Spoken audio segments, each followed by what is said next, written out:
So, Paul, I'm going to hand over straight to yourself. Yeah. I mean, again, there's so many rich comments in the chat. There's so many great questions. Sometimes at these events, I actually read out word for word questions that people have asked, but there's some quite lengthy questions in there, and I didn't want to spend a lot of time doing that, so I tried to summarize more. But I want to leave maximum time for the second panel in picking up the questions that people are asking. But again, we'll start with the same format of each panel member having 2 to 3 minutes for opening remarks, issues that you want to put on the agenda, maybe emphasizing what was being said in the first panel, maybe adding new issues, saying a little bit about what you're doing or setting the agenda for this second panel. We're going to start with Charlie. Are you there, Charlie? Indeed. Thanks, Paul. Cool.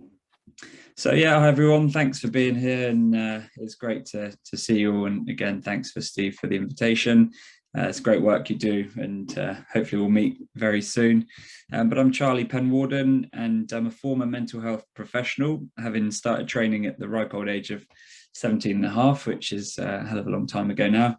I then went on to study psychiatric nursing at university and proceeded to work on the front line of inpatient care and for community crisis teams in and out of hospitals for a number of years. I experienced my fair share of trauma too, most notably the loss of my best mate and business partner, Josh Taylor, to suicide nearly 10 years ago now. And in a lovely, light-hearted turn of events, his brother Joe is now together with my sister, and they've just had their first little newborn, Nellie, who's 1 month old today. So yeah, that's great news. And it was Josh's passing that kick-started my research and studying into applied neuroscience, and specifically emotional intelligence and the power of breath work as well. So having kept up with my clinical colleagues, who most of all are still active, and being in and around therapy circles, other mental health communities, it's no exaggeration to say that very little, if anything, has really changed within the system. We obviously see the great work that grassroots organizations and charities are doing, but specifically with the system, not much has really changed. And obviously it's difficult to change such a behemoth in the complexity there, but GPs are still largely untrained and unhelpful in mental ill health situations. I even bumped into a paramedic colleague of my dad's the other day, and he took my "nothing's changed in 10 years" comment, and he raised me to 25 years, which kind of says it all. So something has to change, and I'm currently in the early stages of redesigning the mental health system from the ground up. And yeah, I too wince whenever I hear myself saying that. It's a big old project, and also run a mental health education and support company called Behavio.com. If you're a motorcyclist in the audience, I've co-founded a men's mental health charity called Project Pit Stop that's kindly been funded by Movember Charity. And there's even talk of Mr. Tom Hardy being the first celebrity to feature in our Helmets Off campaign, which I can't wait for. But if we're going to focus on the problem and the core problem here, instead of focusing on the symptoms too much, it lies twofold in my opinion, from the experience and what I see as well. And it's a perfect storm. First off, as we've mentioned today, we live in an overstimulated and underloved world when it comes to connections, and that's connections, parental connections, friends connections, even with other role models. There's a sense of underloving there that I see. And it's secondly, at no point throughout their development trains our young ones how to interpret, regulate, control their emotions with awareness of how other people are feeling too. Parents, teachers, mental health workers, almost destined to be desensitized in this realm from prolonged stress purely. So, how are they expected to pass this on to their children and the children that they look after in a guardian sense, so they themselves can help navigate stressful and traumatic experiences from their own situation? And so I'm not sure how much time is remaining. I'll just finish with this. In 2018, there was a meta-analysis, a study of studies, 25 studies across the world, that concluded that there's an inextricable link between emotional intelligence scores and suicidal behavior. So it found and proved that the higher suicidal behavior level, the lower the emotional intelligence score. So alongside compulsory early stages emotional intelligence training for children, it's actually breath work for me that will empower an individual to practically control their own energy and how they respond to certain experiences in life, manage their nervous systems and protect them from potentially harmful experiences. So yeah, in through the nose, out through the mouth is my solution. I don't mean to oversimplify it. Thank you. Thanks, Charlie. That was fascinating. By the way, I just noticed a question in the Q&A saying, how can we do more frequently with less? So there's a big question for us all to try and resolve, isn't it? Now, our next panel member is Debbie Roberts from the Ollie Foundation. Debbie, we're very keen to hear what you can contribute on this particular issue, obviously being an area of particular interest and knowledge. So please, your opening 2 or 3 minutes. Thank you so much. Hello, everybody. Look, I want to be honest with you. I've not actually ever met anyone that wanted to die, although I've met lots of young people and spoken to many who didn't want to live. They didn't want to continue living in the situation they were in, and they, exhausted of hope, couldn't see anything different.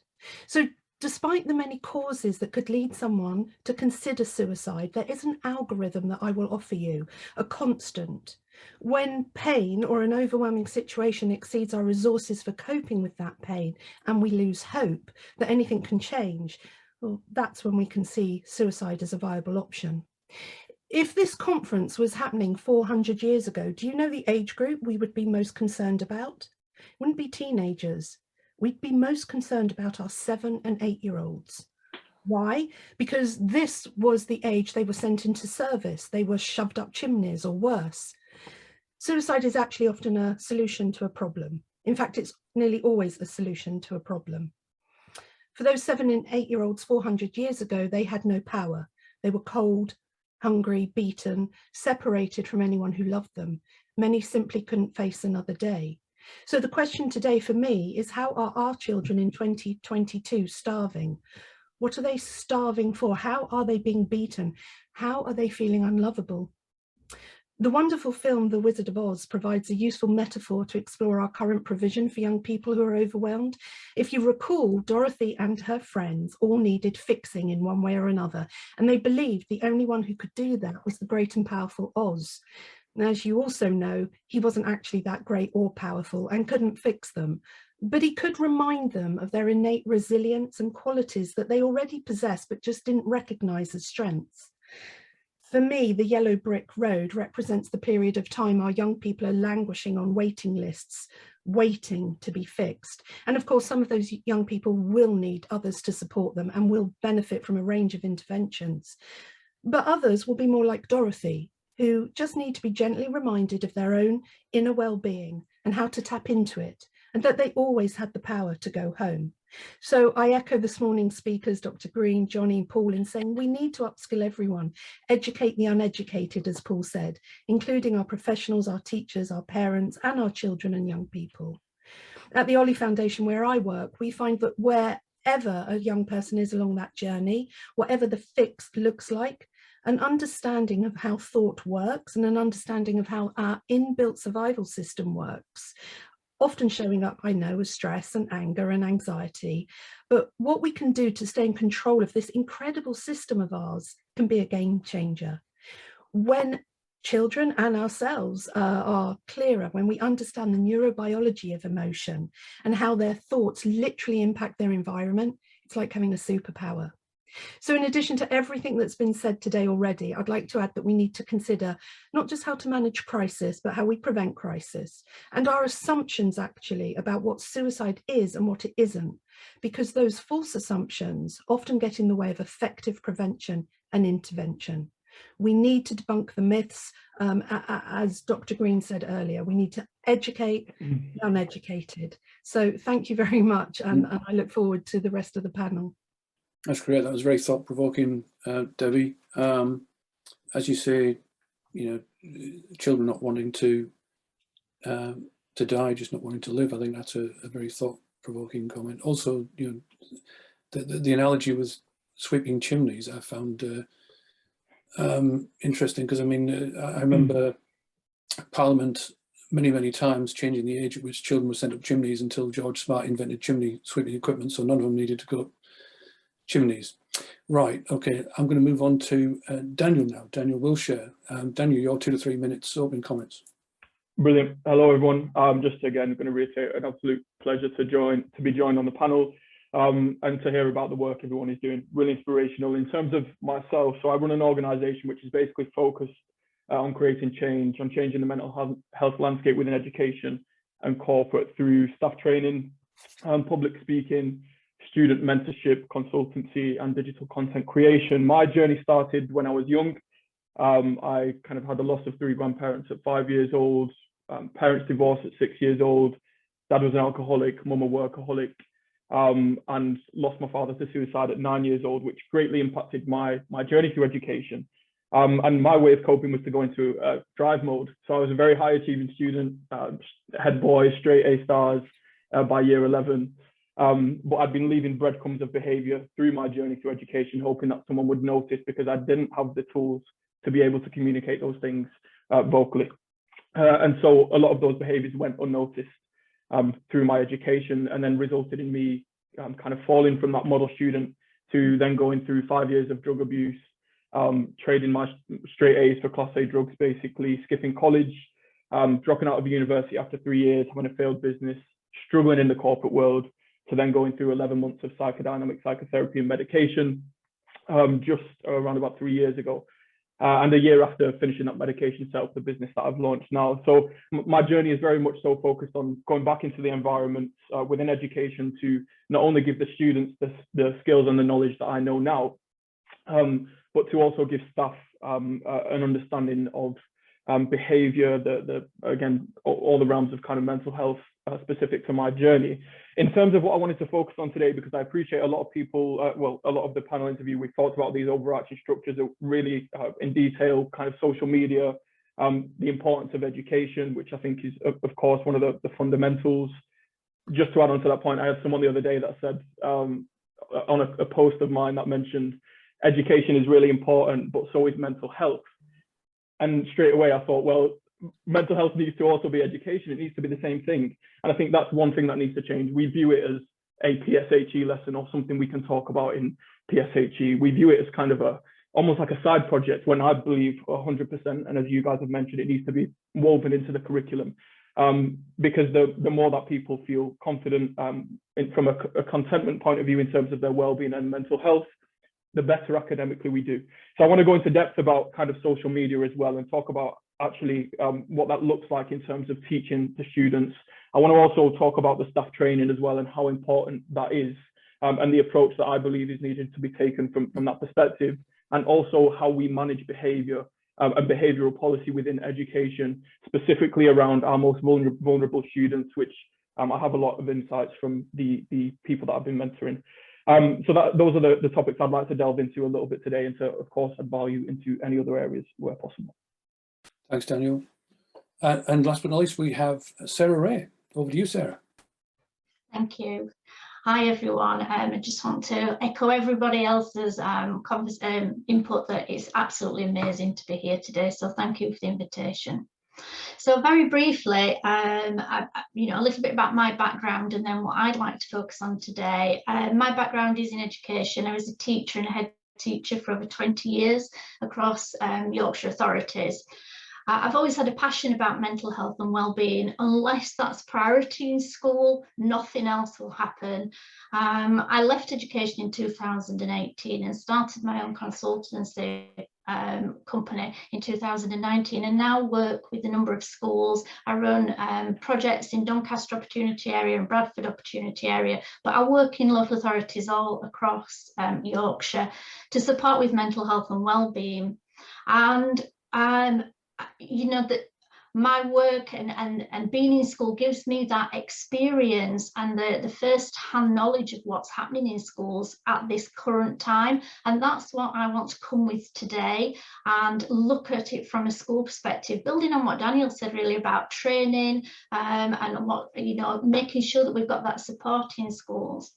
So just want to share a little bit about what I'm hearing from the staff, from frontline, head teachers, teaching assistants. I work with all staff in school, and I'm hearing that schools are terribly overwhelmed. This term is the worst that they've seen. Now, we know that we had a major issue with mental health illness before the pandemic, but it's increasing and increasing. And, you know, this term, schools are seeing an absolute raft of needs becoming apparent. And what head teachers are saying to me is, you know, children and staff are excited to get back to school. And at first it wasn't becoming apparent, but now we're back into what should be normality.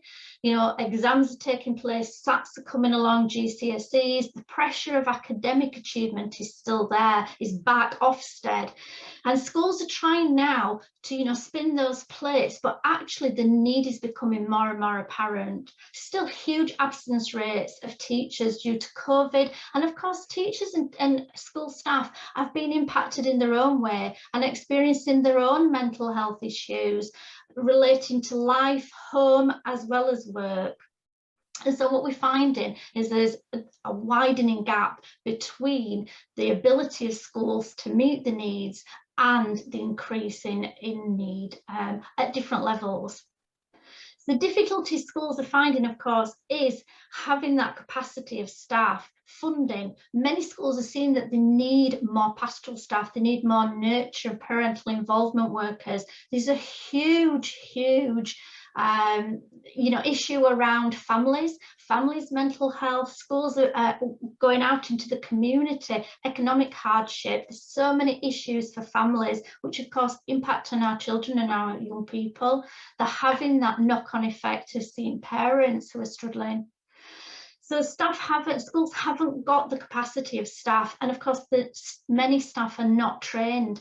We're trained as teachers, educationalists, and we do our best to support SEMH needs, but teachers and school staff don't have the expertise to be able to offer that all the time. And then, of course, we know that there's not the services, the external agencies available when it's needed, huge waiting lists. We know that, you know, a lot of the support that children get isn't appropriate to need if they do manage to get support. So what I'm really interested in thinking about is, you know, having that real joined up service. We have pots of funding coming into school for specific purposes, but it's mainly about academic catch up. We have the green paper and the mental health funding for mental health leads coming into school. There are different pots, but what we need is a real joined up system. We have schools who, you know, have got some excellent SEMH provision, but it's very ad hoc. It's about, you know, where leaders understand the importance of that and put the priority. But for many schools, they're just firefighting and really need that support. And us, you know, whoever us are, but, you know, us to shout really loud and get those systems built in. I believe totally in educating children, and everything that I've heard today stands with me. Absolutely passionate about it being a preventive, proactive approach for children, so that children know about their own mental health and well-being, age appropriate from nursery upwards. We're empowering children, we're giving children the tools to equip them to become resilient, to understand how to look after themselves. And by doing that, then hopefully we'll address some of the low-level need or prevent it from occurring in the first place. So for me, I come from, as I say, a school standpoint and seeing that we need the services in there, frontline, day-to-day services to support schools and funding to be able to educate and provide more staffing for schools. Thanks, Sarah. I'm going to stick with schools and then come on to look at, you know, in the home, in the community.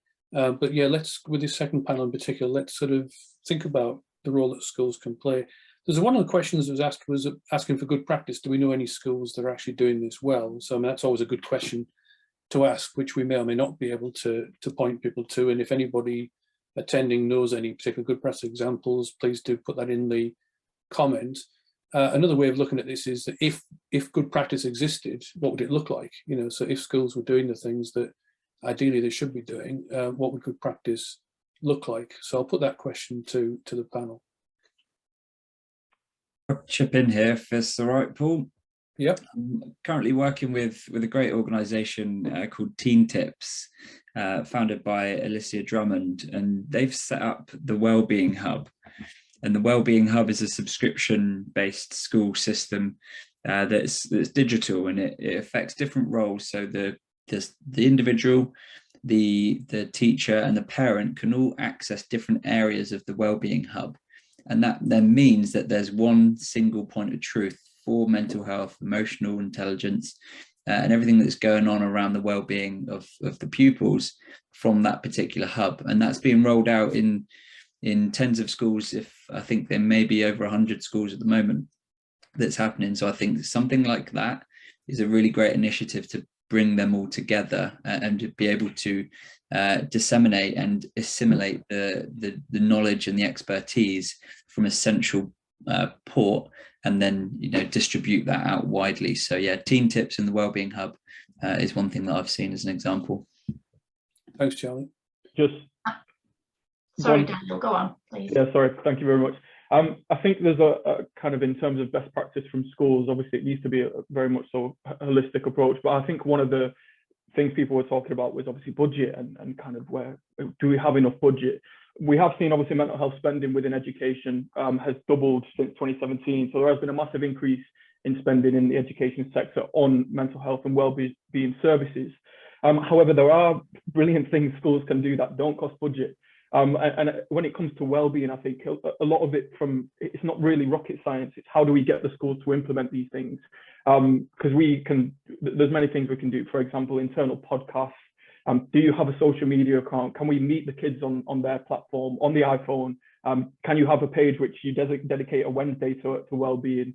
Have you got, again, the safe spaces, which we talked about?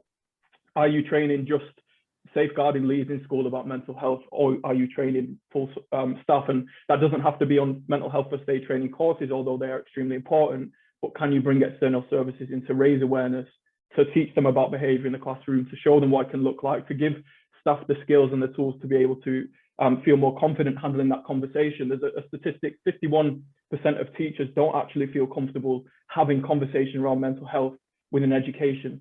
We have 10 million kids across the UK in education at the moment. There's 650,000 teachers across the UK, and 50% of those don't feel comfortable in conversation. So how can we give that to them? I think that's really important. So schools that are investing in raising awareness, in those basic skills and tools for teachers to be able to cope in the classroom. And I saw a comment before in the chat that said, well, teachers already have a lot on. We already have a great deal of work. Now, my mum was a teacher. She's still a teacher now through my 25 years of existence. So I know about the countless cups of coffee, the lessons to write, the schemes of work, all of those things. I've seen it all secondhand. I've dealt with it all. And I know the amount of work that she has to do, but I also know the pressure and the stress for her as an individual when she comes home and there's someone in her class who is maybe self-harming, or she's worried about the mental health. It's so hard to focus on the rest of the individuals when there is that pressure. So if we can give teachers the skills and tools to manage better in the classrooms, I believe that's where the impact will come. So I think the training is really important, focusing on what you can do internally that doesn't cost budget, and also focusing on some of the creative arts as well, because those are often great tools to get an insight into the landscape of some individuals, especially when they don't have the vocabulary to do so. And it seems that there's been a big push on academia. I know some of the, I'm sorry if I'm waffling too much, but I know some of the best trusts and kind of most high achieving academies, for example, at the moment, have these brilliant results, but then I'm seeing a great lack of nurture and compassion for those individuals who are very vulnerable and have behavioural issues. So that's a kind of a bit of a roundup approach of my view on. No, that's good. That's good. Thanks, Daniel. And it's good to highlight, what can be done without a lot of resources, as well as what needs resources.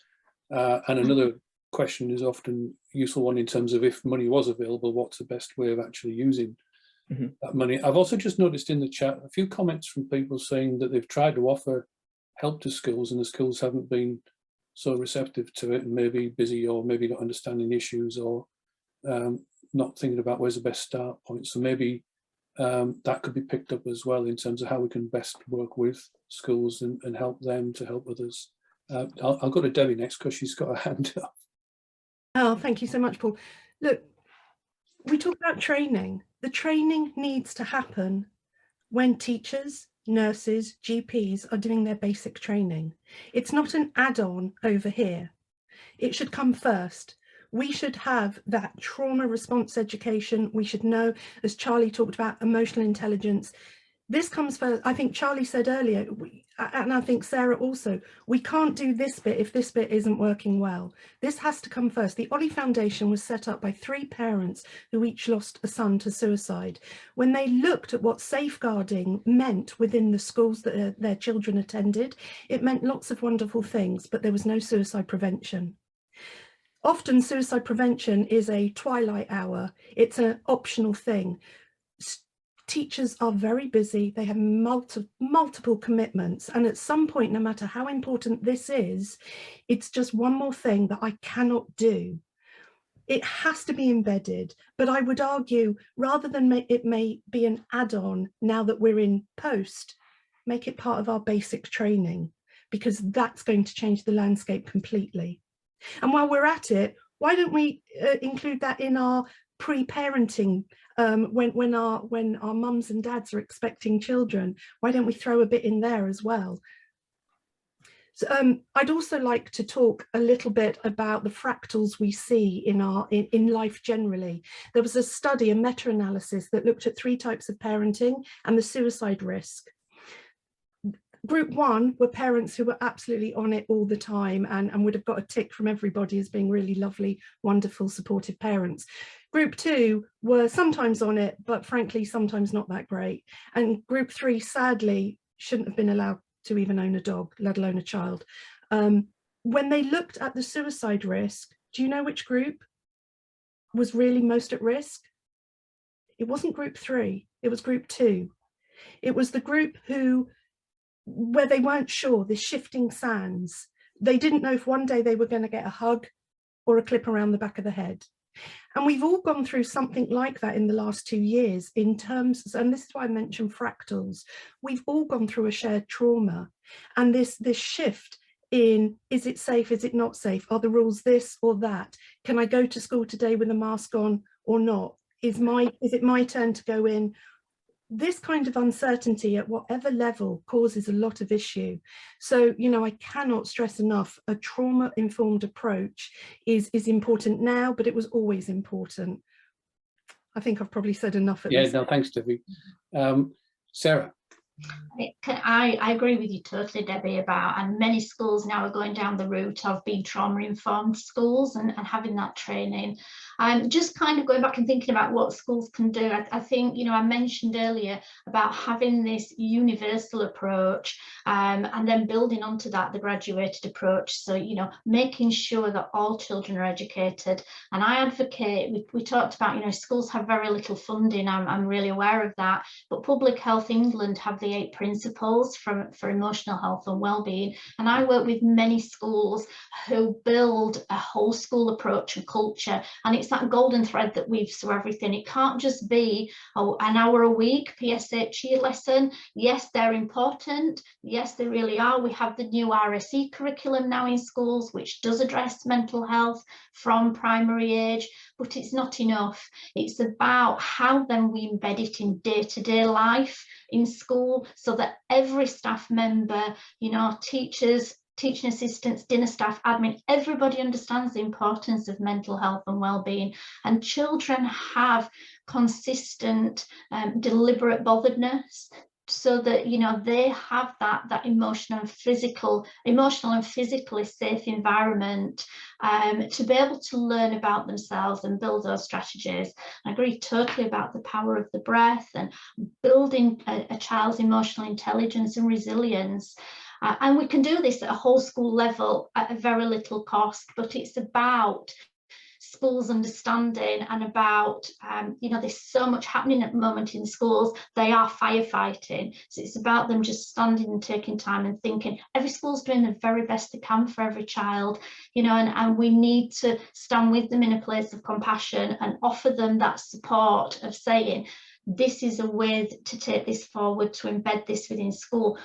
Above the you know, the universal support, then you're going to need that specialist support for additional needs. There will always be people who require additional support. 1 in 4 of us will experience a mental health illness at some point.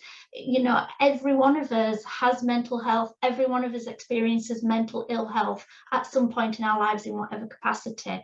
But by putting this graduated support in, then we are educating our children around looking after the mental health, around suicidal prevention.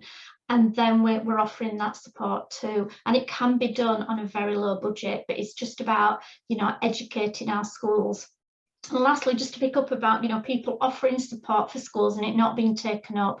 I know as a head teacher, it's very difficult when people are coming and offering you support and you're trying to kind of keep everything going in the development of the school. So, you know, it's about us as a collective coming together and campaigning for some kind of consistent approach and education that every school can embed then, that's you know, it's full of research and evidence base, so that schools know that when they buy in or sign up to this, that it's proven to impact and make a difference to our young children.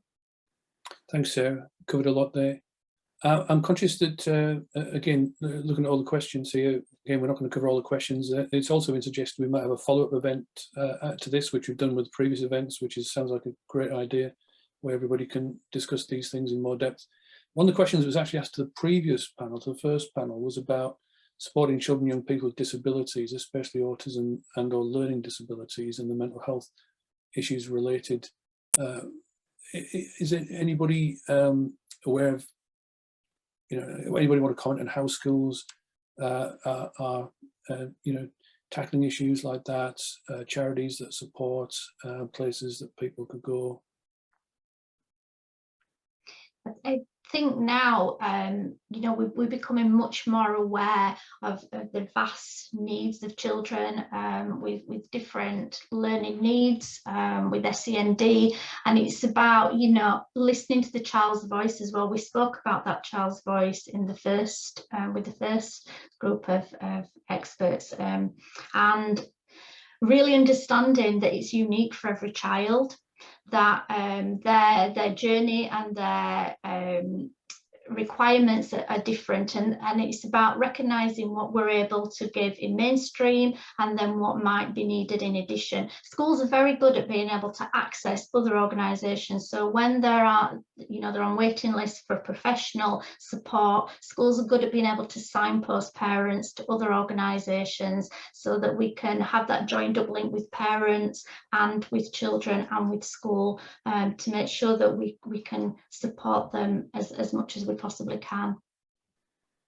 Thanks, Sarah. Anything to add? Paul, an observation. Well, just an observation to share with you. We're not a crisis line, but we do quite regularly get calls from parents who have gone everywhere else and been left feeling distraught because they can't get the support they need. So on their behalf, what I'll share with you is that many of them are saying, if my child had got the support I knew they needed when they were 7, 8, 9, 10, 11, now they're 16, 17, 18, we're in crisis. But this was something we could have predicted, we could have seen. But many of our services are overwhelmed, something everyone here knows. Mm. What's truly sad is those 16, well, more like those 17-year-olds actually, are then often being turned away because, oh, actually, you'll be moving into adult services, which of course isn't true, because those young people should remain in children's services until they're 25. But very often these parents are being told, no, we can't help you because, you know, you're going to transition shortly into adult services. Again, I suspect that most people on the call today will understand any transition has to be managed with the utmost care, but transition from services from children to adults is a very risky thing. The other thing that I will also add, and it's just an observation from the families that work with us, those children are not really different in one respect to anybody else. It is the lack of connection. They want to be invited to the party, but they're not. They want to hang out with certain people, but they are excluded. So whatever else is going on, it is that lack of connection that truly undoes them. And that's something we need to look at. And again, I'm sure everyone on this call knows that what is good for our young people that might need a little bit more support in whatever area is usually good for everyone. So whatever we do here, let's do it for everyone, because everyone's going to be supported. Yeah. I'm conscious we've covered a lot about the schools angle, which is great. In terms of broader community support, support at home, there's been a lot of questions about peer-to-peer support. Let's just broaden it out into the home and community and just talk about you know, what's available, what else needs to be done, what other support could be provided.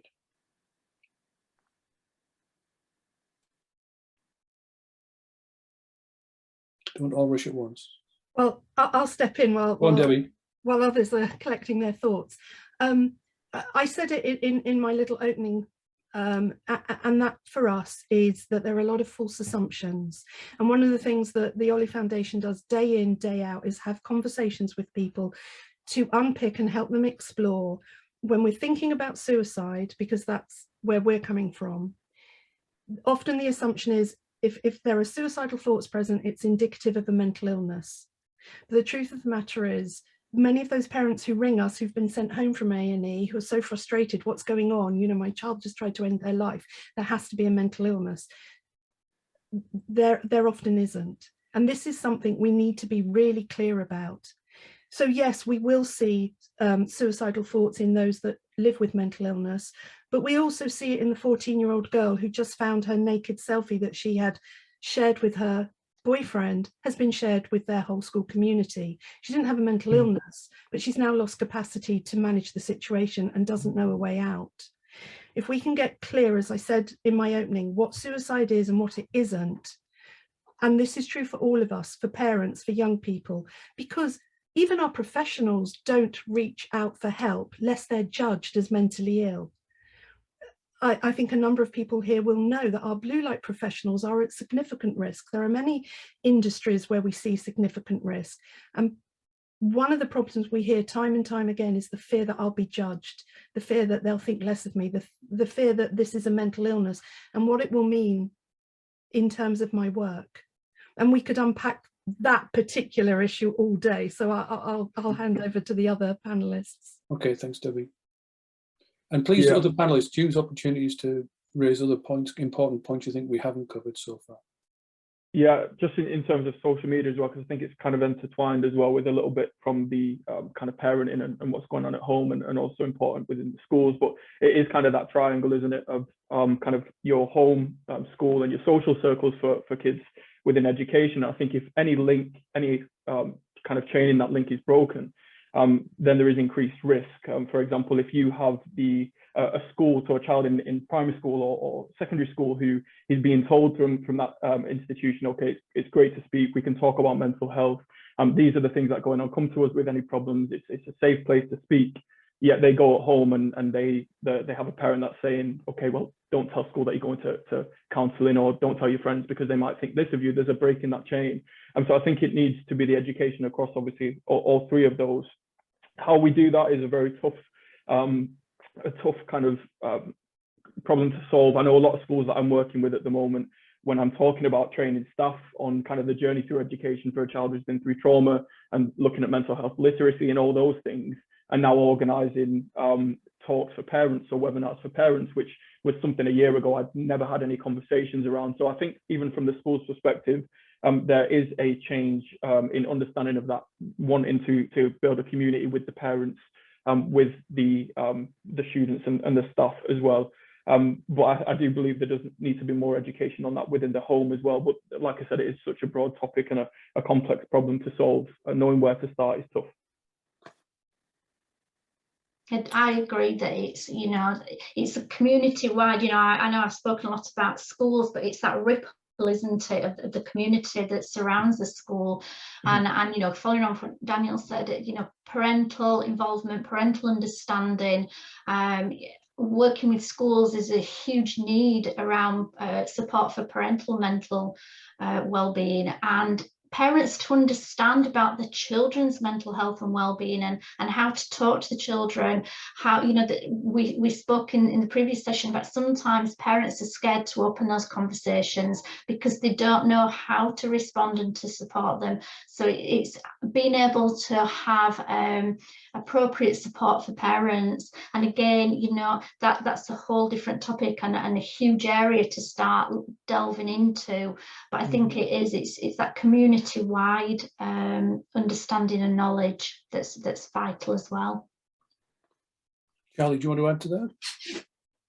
No, I was just trying to relate to elements of training and where that can fit in, whether or not it's where the responsibility lies. And I've always been, certainly with my experience on, you know, working on the front line of mental health care, and if you look at change and changing a person, that almost always, I think there's the old adage of 50% of a therapist's job is done when the person turns up to the first therapy session, in the fact that they've made that decision, or at least made that jump through fear to be able to start the journey to recovery, you know, with the therapist help. So I think for me, empowerment of an individual is hugely important, and allowing them to manage the situations and challenges that go through life, because we're not going to be able to change those challenges. They're always going to be those challenges and potential external influences that will, depending on the type of person, depending on their experience, their genetics, their upbringing,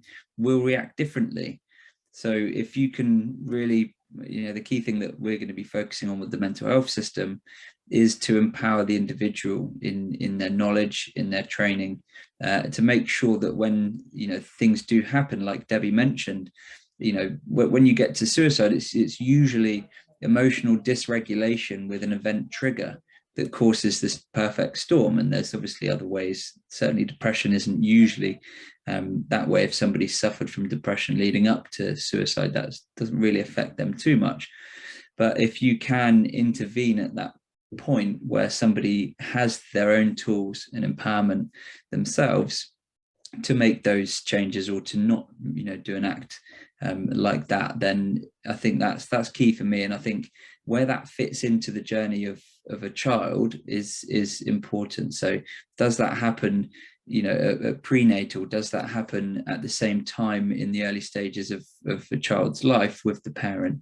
Does that, you know, it can happen and probably should happen throughout their life. But I think for me, there's a big transition period. When you look at the figures from the Office of National Statistics, there's a big jump up from the suicide rate from between 15 and 19. It almost doubles there. So at that transitional period, maybe a little bit earlier, when somebody's going into secondary school, and when bullying and relationship issues and all of these things that can cause emotional eruptions in people, I think something like a compulsory summer camp would really help someone, you know, go through and develop their own emotional maturity in manage those. So those are the kind of things that we're looking at. They're a little bit more experiential rather than just knowledge and you know, talking and literature within schools. So I'm not too sure the answer of that, but those are a few things that we're looking into. Just final question to wrap up before I hand back to Steve. And it's a question that came up in the first panel as well, about the age at which we should start having conversations around suicide and suicide prevention specifically. And, you know, quite rightly, some of the panel members said, well, it depends on each individual and the circumstances and so on. But just again, because we do tend to get institutional responses to this about when they think it's appropriate in schools, or, you know, some charities having guidelines on this. I'd like to hear from each panel member about what you think on the age at which we should start having conversations with, you know, with children about suicide and suicide prevention specifically. I can speak for the Ollie Foundation. and obviously this is a general response, and there might be a specific tailored response depending on a particular situation, but generally we won't go into a school and speak to a year group about suicide. We will speak about lots of things. So when we're looking at thinking about, well, what do we need to see in our students or in our schools or in our communities, we will talk about that. And we will talk about resilience, what creates resilience. I know resilience is a buzzword, we don't actually use that term, but we talk about all sorts of things, and a lot is based around conflict resolution. And we actually use it at the foundation as a crisis intervention. So if we can teach children from when they're tiny, 2-3 years old, and I've seen this done really effectively with 2-year-olds all the way through up to senior industry leaders, knowing how to resolve conflicts, knowing how to explore the obstacles that get in the way of your goal. And if your goal is dealing with your anxiety, this is a really useful thing, and that's what we teach in schools. Right. That's what we help young people to understand. Yeah, and if you look at the baby's development, a child's development, so it's mentioned that around month 7 of a baby's life they start to develop emotions like fear and anger, and then from 8 to 11 months the babies are more sensitive to approval, disapproval, separation anxiety, etc., and their temperament and individual experiences will influence their emotional development. And some of the psychology work I did previously was one of the professors mentioned that a lot of the child's emotional development, happens up until two years old. So for me, if I had to put a time on it, it really is as early as 2 years old above, to just be able to allow them to understand and express and just interpret feelings enough so they can start to self-control and self-regulate throughout their years as they grow up. I don't think it's far-fetched to say that, considering the emotional development of a child. Okay, thanks, Charlie. Look, I'm going to call it to a close here. But it's been, again, fascinating discussion. We could have gone on for hours. I'm sure we'll return to these topics. I'd like to thank each of the panel members. Thank you, Debbie, Daniel, Charlie, and Sarah. And I'm going to hand back to Steve. Yeah, thank you. We could have carried this on. I'm very, very conscious of time, but thank you, to all of you for Sarah, Debbie, and Charlie and Daniel, and to everybody from the first panel as well. Fascinating material. Just a few points just to let you know. I think we absolutely need to have a follow-up from today. And a suggestion that Debbie put in the chat earlier. We'll work out what that might look like, but I think that's really important. There is a huge amount of chat and information that will be saved, that we'll probably dig into, and there are probably questions. I think one of the things I've taken away from today is that this will help inform some of our plans around the work we'd like to do in schools. I think there's a lot we need to delve back into from today's discussion, go back into the recording. So that's been extremely useful in terms of the discussions that we've had today. Just a final couple of points for the last 5 minutes. I'll just put a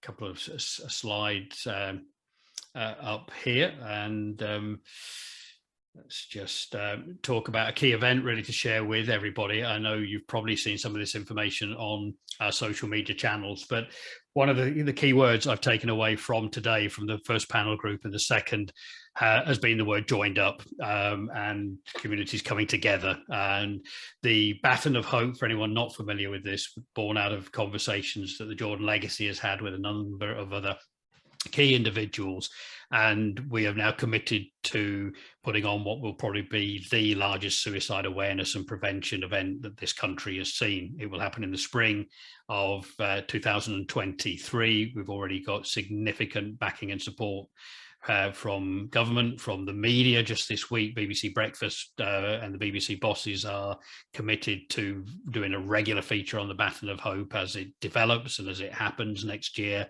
And already we've had a commitment from Thomas Light, the company who produced the FA Cup trophy, the Six Nations Ryder Cup and MCC trophies, who are going to produce the baton for us.